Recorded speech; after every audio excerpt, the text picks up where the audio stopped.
What's going on, guys? Welcome back to NolanTCG. I am here with Loza, Yo, and Loza just made day 2 of the European YCS playing Dark Magician. yeah, boy, you know how it be. It's a very interesting list. You definitely were grinding it for a few days there, and we were making changes constantly. Yeah, we played it for the past week, and when I came second at locals, that's when I went, yo, this list has potential, and then I just kept working on it leading up to the event, and I think it came out pretty good. Overall, how did the event go for you? Not too shabby. I was into day 2 on a record of 5-1, I believe, which is exactly 16 points, which was the minimum.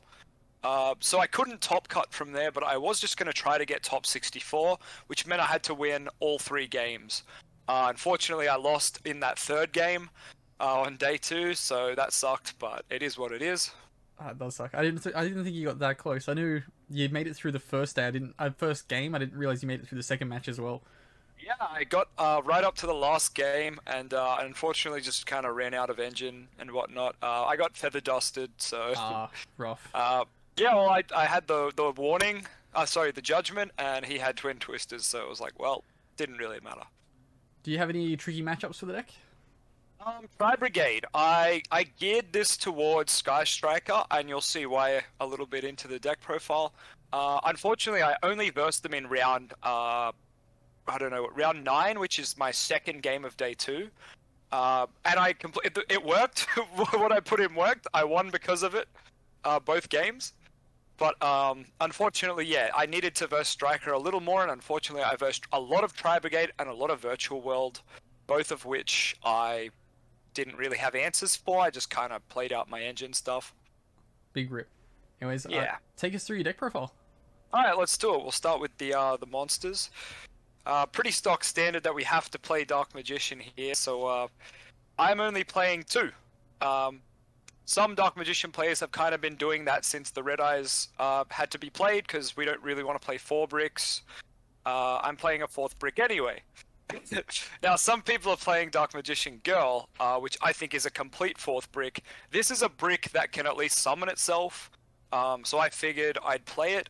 If your Rod gets impermed or your Souls, you can summon it from the grave of the hand, so it's slightly better than playing Dark Magician Girl in my opinion. It just means you lose one small interaction off the Dark Magician's fusion, which never gets summoned anyway. I didn't summon it the whole tournament, so overall, I think if you're playing Dark Magician Girl, honestly, just play Mana instead. She's slightly better. But yeah, they're the cards we have to play, and let's move on to the more fun cards. So here's where we're typically going to be dumping Mana. Magician's Souls, unless you've opened Eternal Soul and Circle and you just need the Dark Magician, you're going to send DM. Otherwise, you're always going to send Mana, mainly because once this is on the field and you activate, say, the effect to draw, and they go for Imperm or Velo, you can at least chain Mana. It doesn't work with Ash and Gamma because they do have to target a spellcaster to summon Mana, but yeah, it's just a little interaction that could come up. Yeah. But yeah, Souls is still a great card. Unfortunately, in Dark Magician, it's just not that good. Like, it gets your Dark Magician to the bin or your Mana to the bin. But extending in Dark Magician means nothing. You only need to get to Anaconda. So it's a really weird card for Dark Magician. If only its name was also Dark Magician Engraved. Yeah, it definitely would be nice with something like that, but it is what it is. Card's pretty good.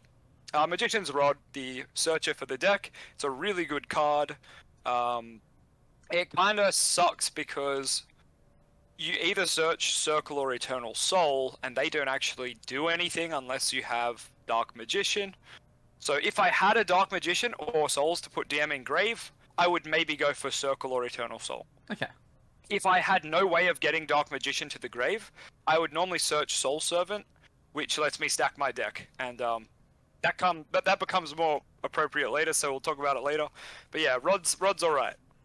Bit of a good card. The 2 MVPs were definitely these 2 here. Dogmatica cards are just good. I don't think I need to explain that too much. So yeah, good cards. It definitely came up after day 1. I think we were talking to Jake, and Jake was like, you know, if you have Fleur, because you're playing the punishment, not punishment later. You're playing Nadir later. And yes. It was like, if you open Fleur and the Ecclesia, you can normal your Ecclesia, link it off, and then just Nadir and get it back. That's it. And like, there was just so many interactions with the Dogmaticas that just made this so much worth it. I really enjoy the package. I think it really bumps Dark Magician up. It's way better in Invoke still, but you're gonna use what you can anyway. Yeah. Ash Blossom was my hand trap of choice. It did its job for the tournament. I wouldn't say it was crazy, but it was just good that I could use it against everything, so it wasn't bad at all. Moving to spells, 2 Cosmic. I was kind of scared of Eldritch, Striker, back row decks like Shadol, even versing like a Mystic Mind Cheese. So I main deck 2 of these. They came up like pretty good against Virtual World, and they were just easy side outs against like Tri Brigade. Actually, they're not too bad on Tri Brigade for forcing the Yeah, it does force forcing the revolt. Then they can't non-target banish your Dragoon. Yeah, and there was a couple of times where someone flipped anti-spell on me and I just had this in hand and I was like, cool, nope. Yeah. So not a bad card at all considering how spell heavy the rest of our deck's about to get. So speaking of anti-spell, we're kind of playing our own one. This is what I was maining to try to beat Sky Striker. Unfortunately, I versed 1 Striker the whole tournament, which was still okay. It managed to win me games against like Salad, Virtual World, some other deck as well. I can't remember right now. Dragon Link, surprisingly. Okay. He could like use his boot sector launch and whatnot, and that actually just meant he had to essentially summon, like, he could get cards on the field, but once I punishment them away with Dogmatic Punishment, he's like, well, guess I passed. So this is like an auto win against Striker, and against other decks, it's just something they have to play around, and if you've got something else to back it up, it pretty much makes them pass turn. So Makes I was sense. quite impressed with how it did this format, considering I didn't verse Striker all day, which I hoped for. Here was one of my best cards in the deck. I don't think I need to talk about it very much, but one cool thing that you can do when playing Dark Magician is you send Dark Magician the Dragon Knight simply because it is Dark Magician in the grave. That means if you draw your Magicalized Fusion, which we'll see in a second, you can make Dragoon off this and any dragon, which of course you can send a dragon with your Nadir if you've done it earlier or later, or if you've done that as a Dogmatic Punishment big target, or if you've linked your Dark Magician into I'm Dark here, I don't know how to say this card, but yeah, something like that. So Nadir's Servant in this deck, like, not only can get your Dogmatica punishment, your Dogmatica engine started, it can get your DM stuff rolling if you've already got all the Dogmatica stuff. And of course, if there's no targets for Elder Entity to pop, you can go for Wind Pegasus or just the Dark Magician Fusion. Makes sense. So I didn't mind that at all. Called by, I'm going to group that with this card because they pretty much go together. These cards are very good. This card says, I win the game if you don't have a response, most of the time playing second. If you're versing an established board and you can get this off, you're going to pop 2 cards and swing for game. A lot of the time I've found, even going first, obviously it's fine because you're setting up a negate. The biggest problem is obviously Ash. I had called by some of the time, and some of the time they called by my Ash on their turn, and then you just know you can play this for free. I had this hard negated by like judgments, and I just played another one, so really unpunished. And also playing this card, it means you've got a good Ash target to play first. So often, depending on my hand, I would sometimes just play Nadir first. They'd Ash that, then I'd go for this, and other terms I'd do the exact opposite. Obviously, if they've Ashed this, I can't resolve much of this, but you can at least get stuff engraved to protect yourself and whatnot. So I really found having like 2 really strong power spells, Nadir and Red Eyes, to be just really good Ash bait, because I'm not playing like a pot card for Ash bait. Yeah. So I thought that was good. I don't really think there's a decent pot card you can play in this list. I don't know, it's kind of weird. 1 Magicalized for the second Dragoon. You can also summon the Dark Magician's Fusion off it. Never came up, but that's alright. Double Dragoon did come up a couple of times, surprisingly. Here is Triple Soul Servant. I think this is the best Dark Magician spell trap to search, and in saying that, it's a really shit card if there's no setup. Yeah. If you have everything set up, this is Dark Magician Engage. If you don't have the setup, this card is trash. So I'm playing it at 3 because I'm playing 1 circle. And a lot of Dark Magician players are going to be like, what? Like, I know it's a standard to play this at 3. Some people are dropping it to 2, which I agree with. I chose to drop it to 1 to play more main deck cards that I thought were decent. Because I thought, you know what, if I lose this, or if I lose my Eternal Soul, it doesn't matter. This can add them back. This adds it back from grave, field, or grave deck or hand. I don't know why you'd add it from hand, but it's an option. So I thought, you know what, I'm going to play both of these at one, which I know a lot of Dark Magician players would be like, what? But that's how I did it, and it honestly worked out. If I needed them, I searched them off Rod. If they got popped, I was able to add them back, and you know what? I never added them back. Considering they're like individually brick cards, yeah, and they're searchable, so it's like, why play them at multiple? Like, if you have 2 Dark Magic Circle, it's not really going to do anything. And 2 Eternal Soul just gives you 2 cards they can pop and then blow your board, so... Yeah, that was the exact mindset behind it. I know that's probably weird for Dark Magician, but I thought, I can search these both with Rod and stack them with this. I only need to play one of each, plus these can recycle it, and I'd rather see this card, since with Magician Souls, I don't feel guilty if I open 2 of these and I send them both with Souls to draw 2.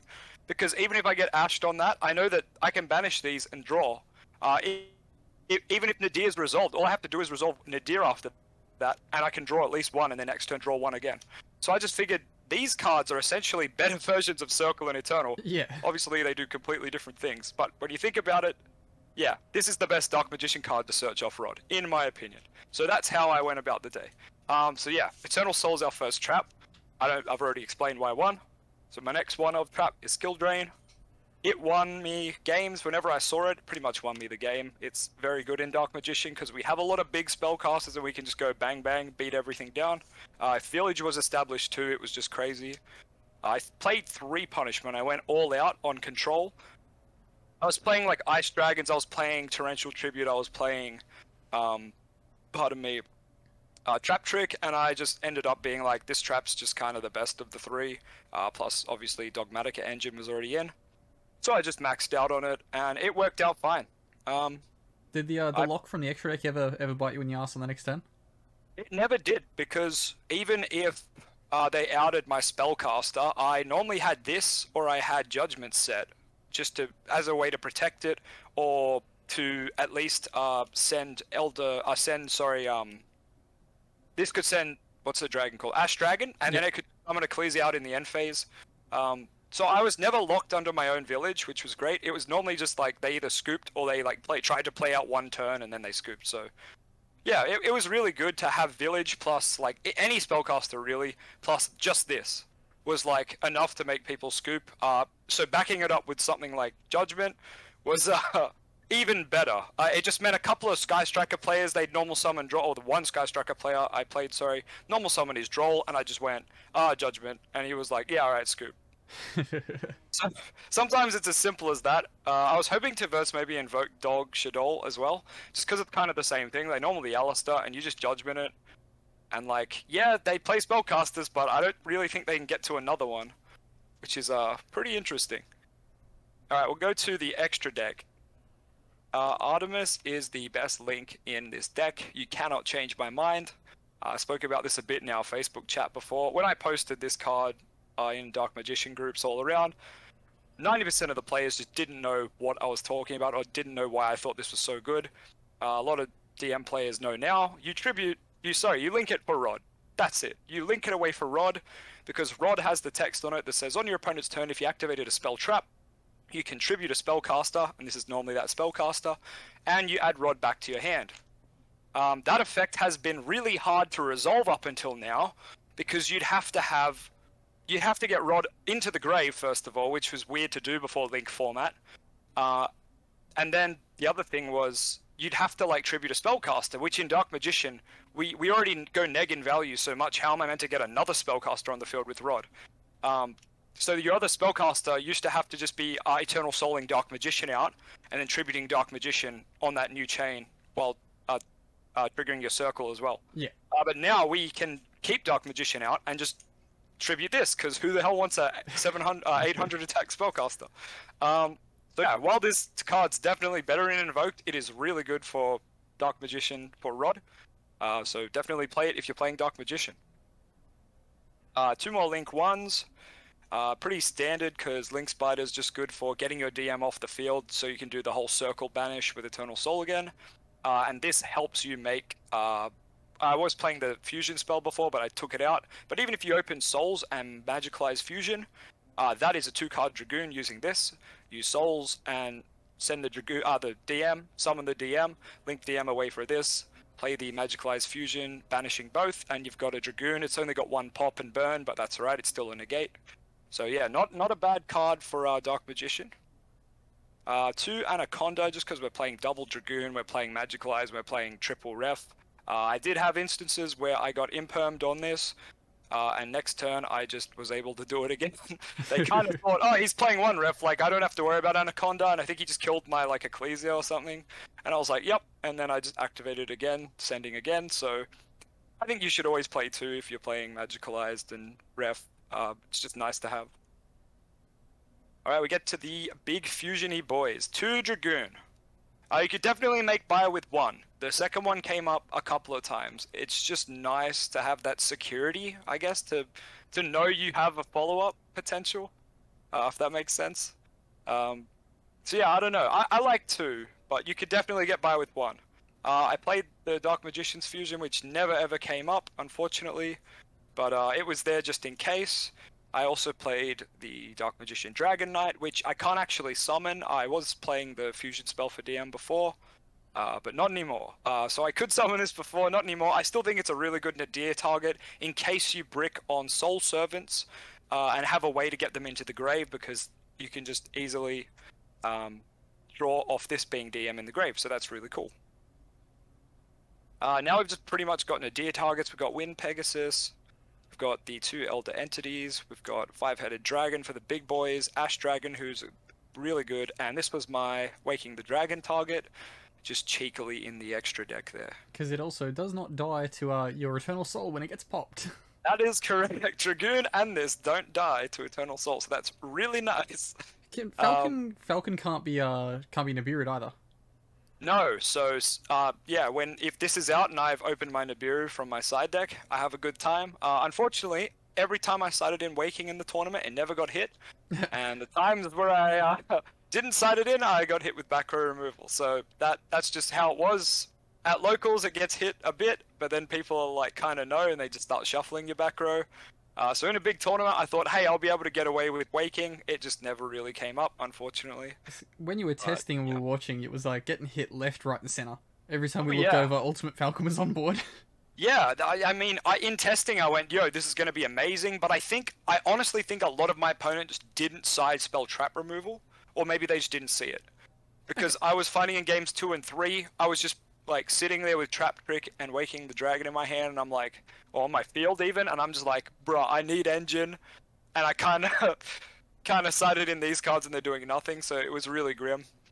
So I don't know, I do think in Dark Magician playing Waking the Dragon's kind of like the best thing to do, but it's also at the expense of like a hand trap that could be useful kind of thing. So I don't know. Understandable. It's strange. You gotta take it with a grain of salt, I guess. Do you have any final words for us before we go? I could show you a little combo if you want to call it that. Yeah, we can go with that. As to why we play Mana and whatnot, because you could easily just not play her. So the reason why I think Soul Servant is the best Dark Magician card is because, let's say we've opened... Now, it's the Dark Magician dream to open Rod and Souls, because obviously that's 2 monsters, and that's Anaconda. So, we're going to pretend that that's the scenario right now. So we're going to be aiming to make Anaconda. I don't think we need any more cards. Alright, so we would normal summon... Oh, actually, sorry. You'd probably start with Souls, because what you want to do is get your mana in the grave. Souls on the field. That's all that matters. Normal summon your Rod. If you get impermed, you can at least chain this to summon it. Doesn't matter too much, it's just like another extender. Otherwise, you're going to try to add Soul Servant. Then you're going to link these away for Anaconda. Pay your 2k, send your Ref. Make your Dragoon. And now when you activate your Soul Servant, you get to stack your deck with whatever Dark Magician card you want. You can even stack Souls if you want. I don't know where my Dark Magician cards are, but doesn't really matter. The point is, you're gonna you've got Dark Magician and Red Eyes in the grave now from activating the Ref, so you can banish this and just draw 2. And look, if your draws are gonna be Ash and Nadir, you're gonna have a pretty good time. So that's kind of where you're at with playing mana, and why I thought this was the card I just wanted to see the most over Circle and Eternal Soul. But yeah, that's all I got to say, really. Well, logical. Awesome. Well, thank you very much for your profile. I'm sure. Are you going to be on this into the future, or are you going to be playing something fresh? I'm kind of really sick of this for now, so I'm going to try play some other stuff. This is understandable. It was nice to revisit my favorite deck. This was the first deck I took to a YCS. So it was nice to come back to it and kind of give it a modern touch. Awesome. Well, thank you very much. And as always, I've been Ben from NolanTCG, here with Loza. Link to his YouTube channel will be in the description. He sometimes does some Theorio and some deck testing on there, so do check that out. And yeah, have a good afternoon, everybody.